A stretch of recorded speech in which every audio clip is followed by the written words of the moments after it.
Good morning. আজকে কিন্তু একদম সকাল থেকে ব্লগটা স্টার্ট করছি। বুঝতেই পারছো বানাচ্ছি জিম্মার স্কুলের টিফিন। হ্যাঁ, আজকেও স্কুলে যাবে। এখন জ্বরটা মোটামুটি ঠিক আছে, তবে অনেক দিন স্কুল অ্যাবসেন্ট হয়ে গেল। 3 দিন জানো স্কুল অ্যাবসেন্ট হয়ে গেছে। আমি তো খুব টেনশন করছি যে ওই পার্সেন্টেজ, মানে অ্যাটেন্ডেন্স পার্সেন্টেজটাও তো ঠিকঠাক থাকার দরকার। তা ও বললো না মা, আমার তো অনেক মানে এমনিতে তো অ্যাবসেন্ট জিম্মা হয় না, মানে আননেসেসারিলি অ্যাবসেন্ট হয় না। তো এটা তো উপায় ছিল না, খুব জ্বর ছিল। যাই হোক, ওর টিফিনটা আমি রেডি করে নিলাম। দেখো ও রেডি হয়ে গেছে আর ও স্কুলে যাবে বলে। আর আমি এখন রেগুলার ব্লগ দিতে পারছি না বলে তোমরা অনেকেই বলছো, খোঁজ নিচ্ছ। আমার খুব ভালো লাগছে যে তোমরা আমাকে মিস করছো। বিশ্বাস করো, আমিও তোমাদেরকে ভীষণ মিস করছি। আর আমি সত্যি বলছি, আমি এই কাজগুলো না, এই যে ব্লগিং বলো, এইগুলো না আমি ভীষণ ভালোবেসে করি। ছোট থেকেই আমার না ফটোগ্রাফি, তারপরে ছবি আঁকা, পেন্টিং, এইগুলোর উপর ভীষণ ন্যাক। কাজে এই যে আমি শ্যুট করি, আমি কিন্তু খুব মন থেকে করি, আমি খুব ভালোবাসি করতে। কিন্তু একদম অপারগ হয়ে যাই যখন, তখন হয়তো ব্লগ দিতে পারি না। তা নাহলে আমি চেষ্টা করি যে আমি রেগুলার ব্লগ দেওয়ার জন্যে। তো চলো, কথা বলতে বলতে অনেক কাজ হয়ে গেছে, অনেক বেলা হয়ে গেছে। আমাদের দুপুরের লাঞ্চ করা হয়ে গেছে। দেখতেই পেলে মাছের ঝাল আর ভাত এই রান্না করেছিলাম, বেশি কিচ্ছু রান্না করিনি। কারণ যেহেতু বাড়িতে মিস্ত্রি কাজ করছে, কিচেনটা রেনোভেট করছি, তোমরা তো জানো। আর একেবারেই সম্পূর্ণ কিচেনটা রেনোভেশন হয়ে গেলে তখন তোমাদেরকে আমি সুন্দর করে কিচেনটা দেখিয়ে দেবো। এখন ওই জন্য আর খাপছাড়া দেখাচ্ছি না, ভালো লাগবে না। তো দেখো এখন বিকেলবেলা জিম্মা স্কুল থেকে চলে এসছে। জিম্মাকে স্কুল থেকে আনতে গিয়ে এত ভিজে গেছিলাম জানো তো। এখন হচ্ছে কি জানো তো, ঠিক দুপুরবেলা ওই 2:30-3টে থেকে ঝমঝম করে বৃষ্টি আসছে। আর ওই সময় বাচ্চাগুলোর ছুটি হয়, প্রত্যেকটা স্কুলেরই, শুধু জিম্মাদের স্কুল তা না, প্রতিটা স্কুলেরই ওই সময় ছুটি হয়। আর ভিজে যাচ্ছে। আর আমিও যাচ্ছি যখন, মানে তবুও বলো না, একটু আধটু এই বর্ষায় ভিজেই যাওয়া হচ্ছে। জুতো প্রত্যেক দিন, জুতো শোকানো এটা একটা বড় চ্যালেঞ্জ। মানে স্কুল শ্যুটাকে শুকিয়ে দেওয়া, সে আমি হেয়ার ড্রায়ার দিয়ে শুকিয়ে দিই প্রতিদিন রাত্রেবেলা, সেইটা পরে সকালবেলা স্কুলে যায়। এখন সন্ধেবেলা একটু টুকটাক খিদে পেয়েছে। জিম্মার আন্টি এসেছিলো পড়াতে, দেখতে পেলে ওনাকে চা দিলাম তখন। তা উনি চলে গেছেন পড়িয়ে। তা এখন সন্ধেবেলা একটু টুকটাকের খিদে, তাই জন্য একটু পাস্তা খাবে বললো, স্প্যাগেটি। আর এখন যেহেতু জ্বর থেকে উঠেছে না, জিম্মার মুখটা একদম ভালো নেই, মুখে কোনো জিনিস ভালো লাগছে না। আমি একটু কর্ন বয়েল করতে বসিয়েছি, কর্ন দিয়ে আমি একটু আর স্প্যাগেটি পাস্তা বানাবো। তো তোমাদের সাথে তো আমার সব কটা দিন, মানে যে কিভাবে দিন কাটছে সেগুলোই তোমাদের সাথে আমি আলোচনা করি। এবং আজকে সেগুলোই তোমাদেরকে আমি গল্প করলাম যে কিভাবে আমার দিনগুলো কাটছে এখন। ভীষণ বিজি হয়ে গেছি। আর যাই হোক, কর্নটা রেডি হয়ে গেল। কর্নটা একটুখানি এখন না দেখবে, এই বর্ষার দিনে ভুট্টা ভীষণ ভালো লাগে খেতে। তো একটুখানি পেঁয়াজ কুচি, একটু লঙ্কা গুঁড়ো, একটু চাট মশলা দিয়ে কর্নটা মেখেছি। আর খানিকটা কর্ন দিয়ে ওকে স্প্যাগেটি বানিয়ে দেবো। এই সবই কাজকর্ম করছি।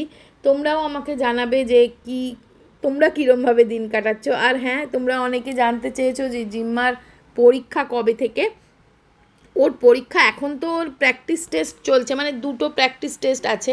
4 তারিখে লাস্ট, সেটা হচ্ছে ম্যাথস।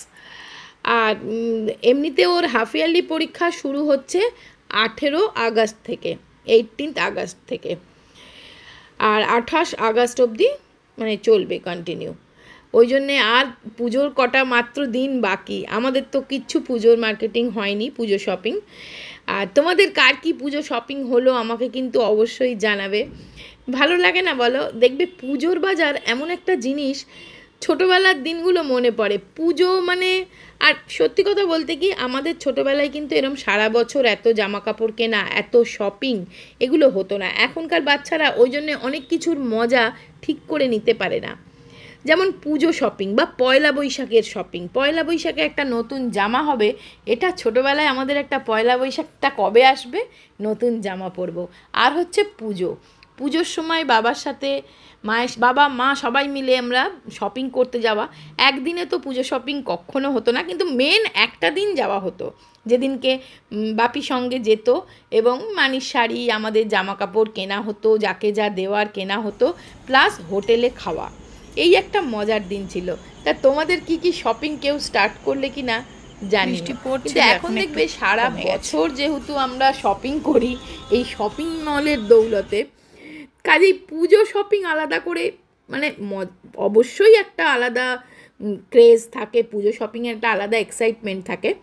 বাট আগে সেই ছোটোবেলার দিনে আমাদের যেরকম এক্সাইটমেন্ট ছিল এখনকার বাচ্চাদের আমার মনে হয় অতটা বোধহয় ওই ওরা আসলে এখনকার বাচ্চারা দেখবে অনেক বেশি জিনিস দেখছে, অনেক দুনিয়াটা অনেক ওদের হাতের মুঠোয়, সেই জন্য কিন্তু অনেক কিছুই ওরা মিস করে যাচ্ছে। আমি তো আমার ছেলেবেলাটা প্রচণ্ড মিস করি, ছোট্ট মানে স্কুল দিনগুলো, আমাদের পাড়ায় যে বন্ধুরা খেলা করতাম সেগুলো বড্ড মিস করি। তোমরা মিস করো কি না আমাকে জানিও, কে কে তোমরা আমার সাথে একমত।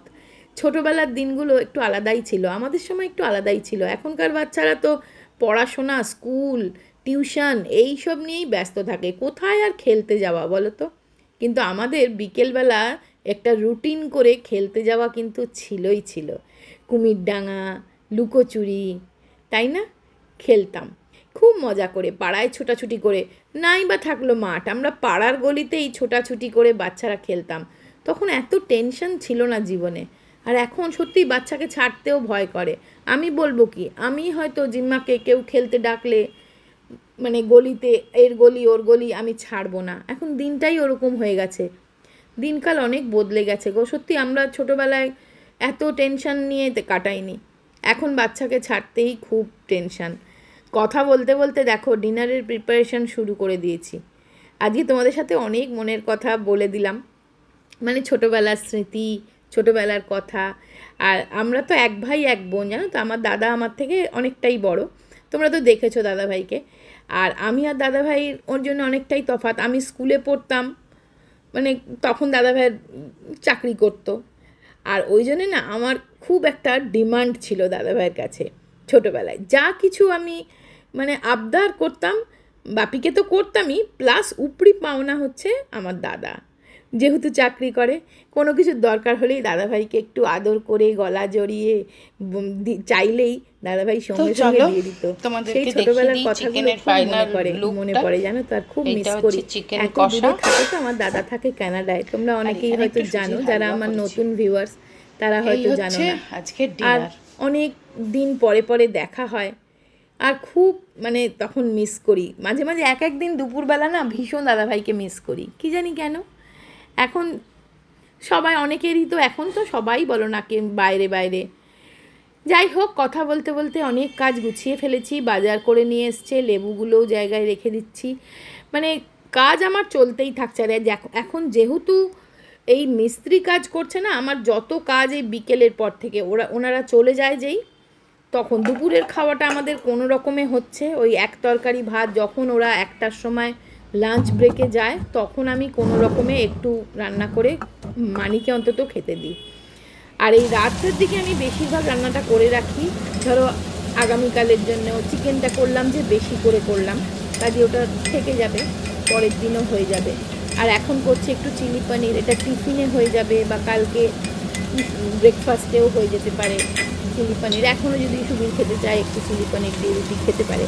যাই হোক, ওই জন্য পনিরটা ছিল, চিলি পনিরটাও করে ফেললাম ঝটপট করে।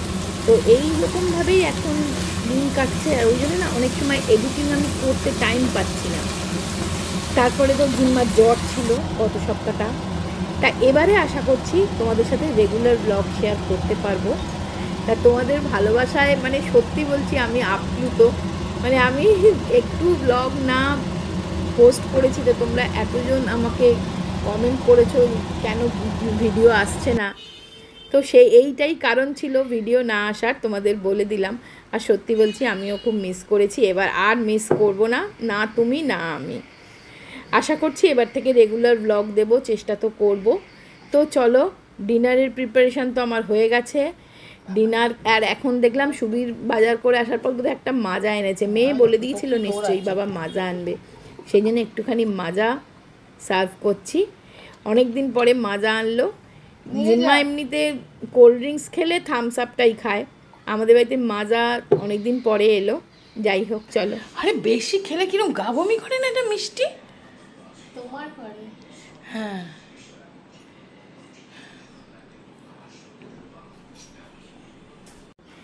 তোমরা আমাকে বলো তোমরা কে কোথা থেকে দেখছো, আমার খুব ভালো লাগে তোমাদের কমেন্টস, আমি অবশ্যই দেখি এবং চেষ্টা তো করি সব কমেন্টসের আনসার দেওয়ার। আর ভালো লাগলে ভিডিওটা প্লিজ লাইক দিও, তোমাদের ছোট্ট ছোট্ট লাইক মিষ্টি মিষ্টি কমেন্টসগুলো আমার কাজের অনেক বড় ইন্সপিরেশান। আর চ্যানেলটা সাবস্ক্রাইব করে নিও, বেল বাটনটা ক্লিক করে দিও যাতে তোমার কাছে আমার এই ভিডিওর নোটিফিকেশান খুব তাড়াতাড়ি চলে যায়। তো ভিডিওটা আজকের এখানেই শেষ করছি। সবাই খুব ভালো থেকো, সুস্থ থেকো, আনন্দে থেকো। আজকের মতন টাটা।